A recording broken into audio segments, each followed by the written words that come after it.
Hello সবাইকে, কেমন আছেন? আশা করি ভালো আছেন। তো আমি আবার অনেকদিন পর আমার সাধারণ রেসিপি নিয়ে চলে এসেছি। রান্নাটা সাধারণ হলেও খেতে অসাধারণ। তো যাই হোক, এই যে মাছের মাথাগুলোকে ভেজে নেব। তো মাছের মাথা দিয়ে পুঁই শাক করবো।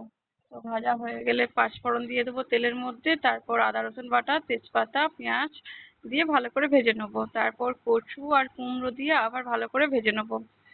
তো কার কার এই সাধারণ রেসিপি ভালো লাগে একটু জানাবেন। আমার তো এই সাধারণ রান্না খুবই ভালো লাগে। তো যাই হোক, তারপরে ঘরোয়া মশলাগুলো দিয়ে দেবো। হলুদ, ধনে, জিরে, লঙ্কা গুঁড়ো। তো একদম ঘরোয়া রান্না আমার।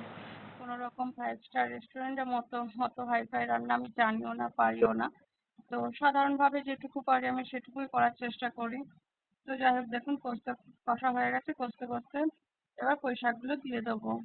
তো পুঁই শাকগুলো একটু ঢাকনা চাপা দিয়ে রেখে দিয়েছিলাম, যেটা ভিডিও করা হয়নি। তো একটু নরম হয়ে আসলে এই যে লবণ ছিটিয়ে দেবো।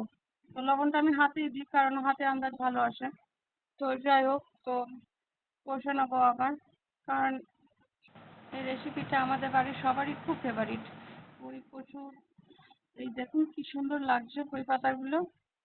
তো পুঁই কচু কুমড়ো মাছের মাথা দিয়ে আর কার কার এই রান্না ভালো লাগে অবশ্যই জানাবেন। ভালো লাগলে অবশ্যই একটা লাইক করে দেবেন। যে মাছের মাথাটাও খুব শক্ত আছে, তো একসঙ্গে সব করতে দেবো। আগে থেকে একটা আলু কেটে রেখেছিলাম, সেদ্ধ করে সেটাও দিয়ে দেবো।